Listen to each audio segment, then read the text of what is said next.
গোটা বিশ্বের চোখে এখন মধ্যপ্রাচ্যে। আমরা জানি গত কয়েক ঘন্টা আগেই যুক্তরাষ্ট্র মধ্যপ্রাচ্যের দুটি দেশ ইরান এবং ইসরায়েলের মাঝে অংশগ্রহণ করেছে ইসরায়েলের পক্ষ হয়ে।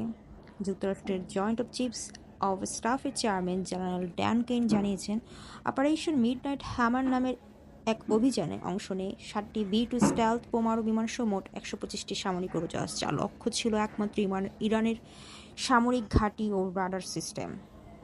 এদিকে ইসরায়েলের প্রেসিডেন্ট ফোনে কথা বলেন ভারতের প্রধানমন্ত্রীর সঙ্গে, যেখানে প্রধানমন্ত্রী নরেন্দ্র মোদী আহ্বান জানিয়েছেন যুদ্ধ খুব শীঘ্রই বন্ধ করার। অন্যদিকে ইরানের পররাষ্ট্রমন্ত্রী একটি সংবাদ সম্মেলনের মাধ্যমে জানান দিয়েছেন যে তিনি মস্কোর উদ্দেশ্যে রওনা দিচ্ছেন প্রেসিডেন্টের পুতিনের সঙ্গে দেখা করতে। সেখানে তিনি রাশিয়ার সহযোগিতা চাইবেন এবং ইরানের পক্ষ হয়ে যুদ্ধে অংশগ্রহণ করার জন্য তার কাছ থেকে সহযোগিতা চাওয়া নিশ্চিত করেছেন।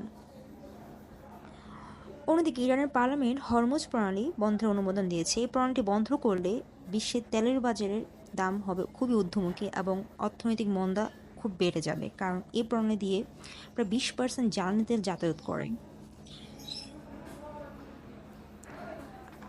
আমাদের দেখতে হবে এখন ইসরায়েল এবং ইরানের এই যুদ্ধে কে কার পক্ষ হয়ে এই যুদ্ধে আর কি ধরনের প্রতিক্রিয়া দিতে পারে এবং কি মনে হতে পারে যে যুদ্ধ কি অবসান ঘটবে কিছুদিনের মাঝে।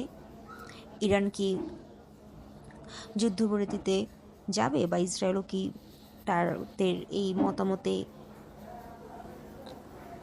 একটি অনুকূল প্রস্তাব দেওয়ার চেষ্টা করবে, নাকি যুদ্ধটি আরও বেশি ভয়াবহ হবে এবং বিশ্বযুদ্ধের দিকে মোড় নেবে। দেখতে চোখ রাখুন এই চ্যানেলটি।